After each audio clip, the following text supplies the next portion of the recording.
Uang bisa membeli banyak hal, pulau pribadi, pesawat jet, bahkan pengaruh politik. Tapi yang paling menakutkan adalah saat uang digunakan untuk membeli integritas akademik dan memanipulasi sejarah. Kasus Jeffrey Epstein membuktikan bahwa sistem dunia kita sedang tidak baik-baik saja. Bagaimana seorang predator bisa menjadi donatur utama bagi para ilmuwan jenius dan diplomat global? Mari kita bedah sisi gelap sains dan sejarah yang selama ini coba mereka tutup rapat.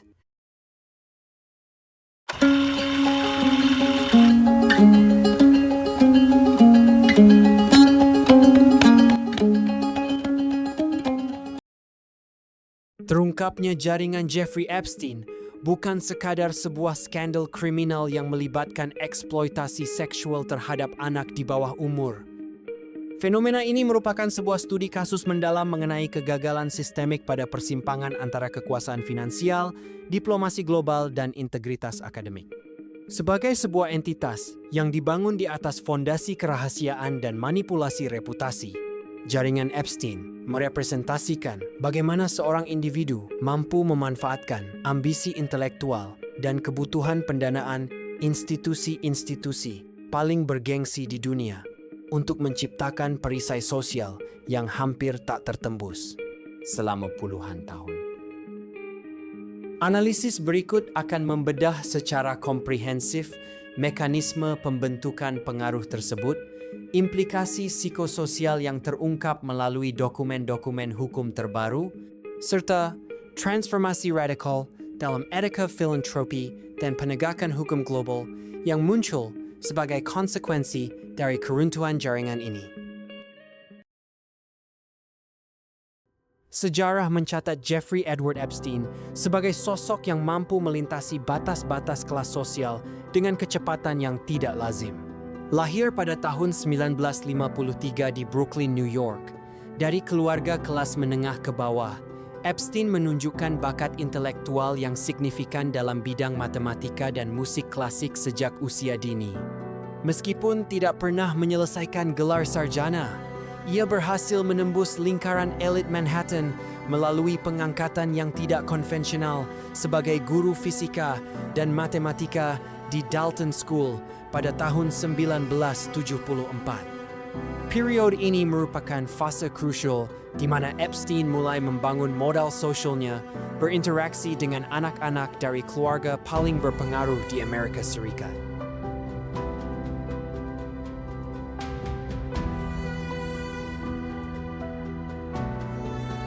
Keberhasilan Epstein masuk ke ring satu kekuasaan tidak didasarkan pada warisan keluarga, melainkan pada kemampuannya memposisikan diri sebagai pemecah masalah finansial yang misterius.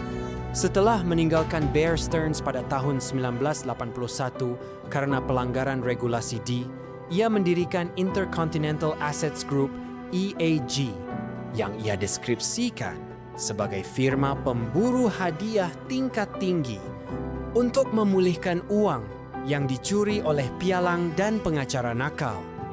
Citra ini memberikan daya tarik tersendiri bagi para miliarder yang mencari kerahasiaan ekstrim dalam pengelolaan aset mereka. Hubungan yang paling menentukan dalam karir Epstein adalah kemitraannya dengan Leslie H. Wexner, pendiri L Brands. Wexner memberikan kuasa hukum yang luar biasa kepada Epstein atas kepercayaan dan yayasan pribadinya, yang secara efektif mengubah status finansial Epstein dari seorang konsultan sukses menjadi seorang miliarder dengan gaya hidup mewah yang melibatkan properti di berbagai benua dan pesawat jet pribadi. Pemanfaatan pesawat Boeing 727 yang dikustomisasi, yang kemudian dijuluki Lolita Express, menjadi alat diplomasi utama untuk mengangkut tokoh-tokoh besar seperti Bill Clinton, Kevin Spacey, dan Chris Tucker, yang mulai terjerat dalam jaringan sosial Epstein pada era 90-an hingga awal 2000-an. Secara historis, individu dengan latar belakang yang dipertanyakan sering menggunakan donasi besar untuk institusi terkemuka sebagai bentuk pencucian reputasi. Epstein menyempurnakan strategi ini dengan memfokuskan donasinya pada bidang sains fundamental di universitas elit seperti Harvard dan MIT. Antara tahun 1998 dan 2008, Harvard menerima sekitar $9,1 juta dari Epstein dengan sumbangan terbesar sebesar $6,5 juta pada tahun 2003 untuk mendirikan program for Evolutionary Dynamics (PED) yang dipimpin oleh Profesor Martin Nowak. Keterkaitan ini melampaui sekadar dukungan finansial. Epstein diberikan status sebagai visiting fellow di Harvard.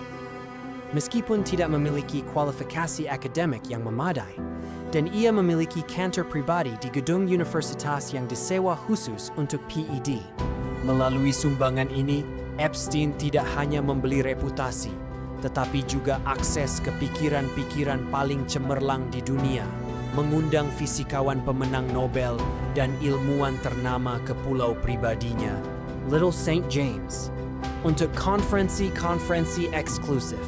Hal ini menciptakan persepsi bahwa Epstein adalah seorang filantropis sains yang memiliki kedalaman intelektual, sebuah topeng yang sangat efektif untuk menutupi aktivitas kriminalnya yang sedang berlangsung.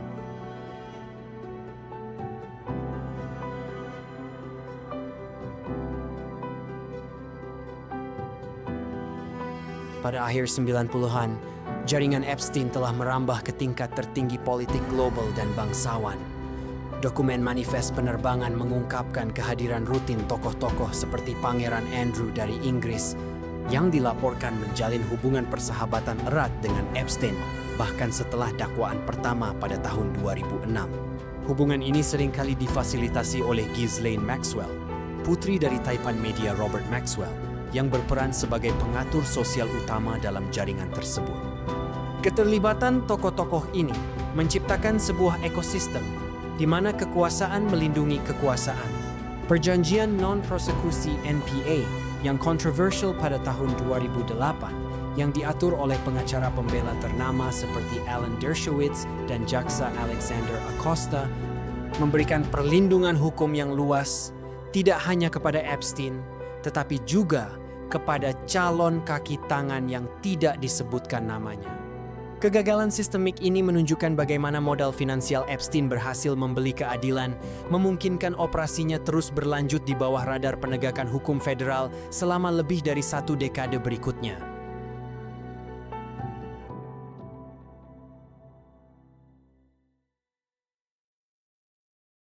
Pada 2019, Jeffrey Epstein ditangkap kembali oleh otoritas federal atas tuduhan perdagangan seks anak di New York dan Florida. Saat menunggu persidangan, ia ditemukan meninggal dunia di selnya pada Agustus 2019. Otoritas medis menyatakan penyebabnya adalah bunuh diri, meskipun hal ini tetap menjadi subjek spekulasi publik hingga saat ini. Momen pembukaan segel dokumen pengadilan setelah kasus Giuffre versus Maxwell pada Januari 2024 diikuti oleh rilis massal dokumen berdasarkan Epstein Files Transparency Act pada akhir 2025 dan awal 2026 telah mengubah pemahaman publik mengenai skala operasi ini. Dokumen-dokumen tersebut yang mencakup lebih dari 6 juta halaman tidak hanya mencantumkan nama-nama individu yang berinteraksi dengan Epstein, tetapi juga mengungkap pola perilaku yang sistematis dalam merekrut dan mengeksploitasi korban.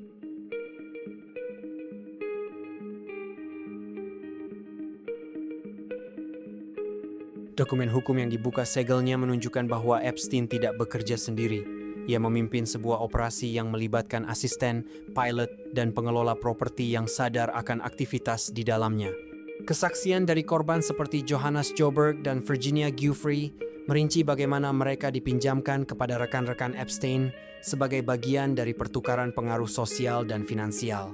Pola yang muncul dalam dokumen tersebut menunjukkan penggunaan pijat sebagai eufemisme untuk aktivitas seksual, serta strategi rekrutmen yang menargetkan remaja putri yang rentan secara ekonomi. Dokumen tersebut juga menyoroti bagaimana figur otoritas, termasuk asisten pribadi Sarah Kellen dan model scout Jean-Luc Brunel, berperan aktif dalam memfasilitasi pertemuan antara korban dan tamu-tamu elit Epstein.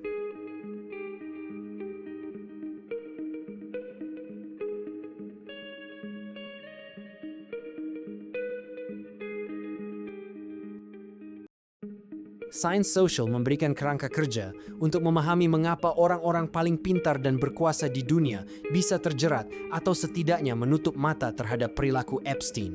Fenomena utamanya adalah halo effect, sebuah bias kognitif di mana kesan positif menyeluruh terhadap seseorang dalam hal ini sebagai miliarder filantropis yang cerdas, menyebabkan orang lain mengatribusikan sifat-sifat positif pada aspek-aspek lain dari karakternya tanpa bukti yang nyata.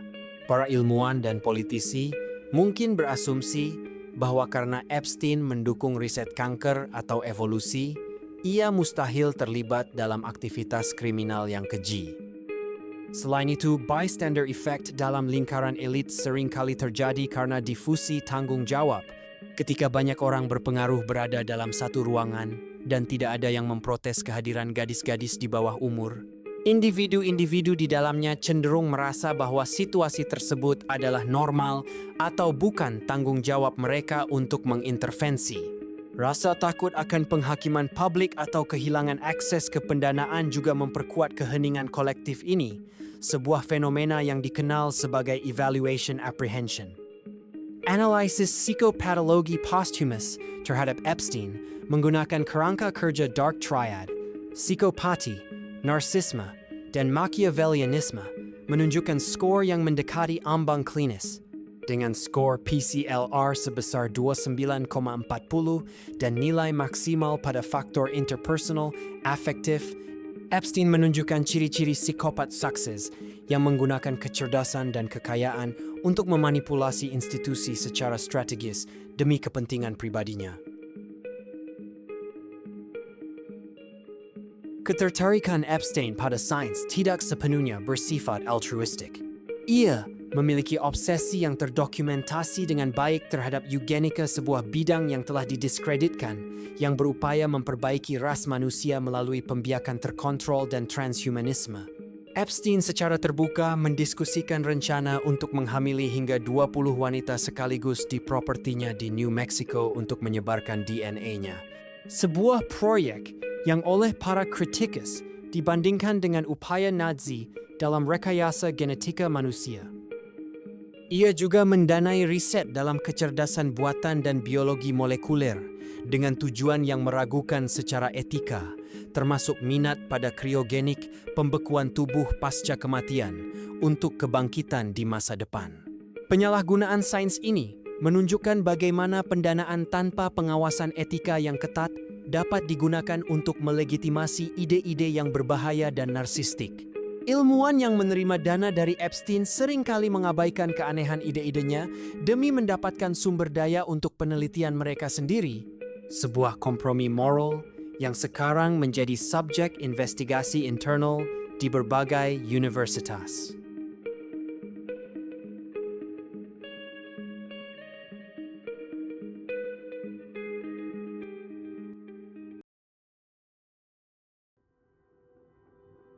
Skandal Epstein telah memicu gelombang reformasi yang akan membentuk masa depan hubungan antara donor, institusi akademik, dan sistem hukum internasional.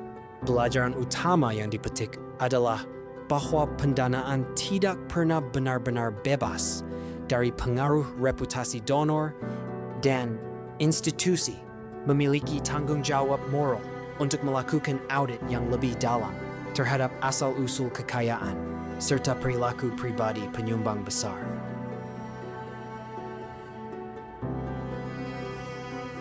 Universitas harus memperkuat independensi mereka dan memastikan bahwa proses penerimaan hibah melibatkan komite etika yang tidak hanya menilai kegunaan dana, tetapi juga integritas moral sang penyumbang.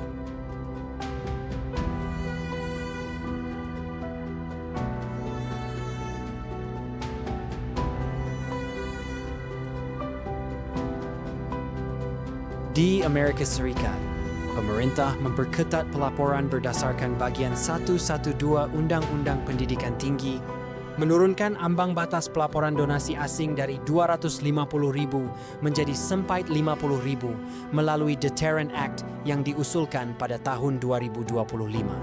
Universitas kini diwajibkan untuk mengaudit donasi dari entitas yang menjadi perhatian dan memastikan transparansi penuh mengenai penggunaan dana tersebut. Tidak ada lagi ruang bagi uang kotor untuk membeli kredibilitas di lingkungan akademik tanpa pengawasan publik yang intens. Secara hukum, kasus ini menjadi preseden penting dalam membongkar jaringan perdagangan manusia tingkat tinggi. Pengesahan Epstein Files Transparency Act pada tahun 2025 memaksa Departemen Kehakiman DOJ untuk merilis jutaan halaman dokumen yang sebelumnya dirahasiakan, memberikan model bagi transparansi dalam kasus-kasus yang melibatkan tokoh publik. Dunia internasional kini melihat kasus ini sebagai bukti bahwa kekuasaan tidak boleh menjadi perisai terhadap akuntabilitas. Pakar hak asasi manusia PBB telah mendesak agar penyelidikan dilanjutkan untuk memastikan semua pihak yang membantu atau bersekongkol dalam kejahatan Epstein, termasuk mereka yang membayar untuk layanan seks, dibawa ke pengadilan. Kasus ini juga memperkuat gerakan untuk menghapuskan perjanjian non-prosekusi yang memberikan imunitas kepada pihak ketiga yang tidak disebutkan namanya dalam kasus-kasus kejahatan seksual sistemik.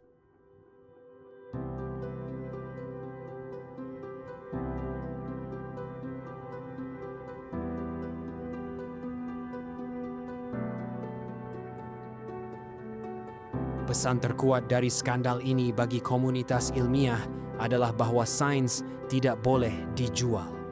Ketergantungan pada donor swasta yang sangat kaya menciptakan kerentanan etika di mana agenda pribadi yang gelap dapat menyusup ke dalam agenda riset yang sah. Universitas harus memperkuat independensi mereka dan memastikan bahwa proses penerimaan hibah melibatkan komite etika yang tidak hanya menilai kegunaan dana, tetapi juga integritas moral sang penyumbang. Transformasi ini melibatkan pergeseran dari budaya terima saja uangnya menuju budaya tanggung jawab kolektif. Integritas akademik harus menjadi filter utama dalam setiap kolaborasi filantropis. Di masa depan, penggunaan AI dan analisis data besar akan membantu institusi memetakan koneksi donor secara lebih transparan, memastikan bahwa tidak ada lagi individu seperti Epstein yang dapat menggunakan kemajuan sains sebagai kedok untuk tindakan biadab. Keruntuhan jaringan Jeffrey Epstein menyisakan luka mendalam pada kepercayaan publik terhadap institusi elit. Namun, melalui pembukaan segel dokumen secara transparan dan reformasi etika yang drastis, dunia memiliki kesempatan untuk membangun kembali sistem yang lebih adil dan akuntabel. Keberanian para korban untuk bersaksi di tengah tekanan dari orang-orang paling berkuasa di bumi adalah katalis utama bagi perubahan ini. Sains dan sejarah kini memiliki tugas berat untuk memastikan bahwa sisi gelap ini tidak lagi disembunyikan. Dengan transparansi data sebagai fondasi dan kode etik yang tidak bisa dinegosiasikan, integritas harus dikembalikan ke pusat kemajuan manusia. Kasus Epstein bukan sekadar akhir dari seorang kriminal, melainkan awal dari era baru, di mana kebenaran tidak lagi dapat dibeli, dan kekuasaan tidak lagi memberikan kekebalan terhadap keadilan.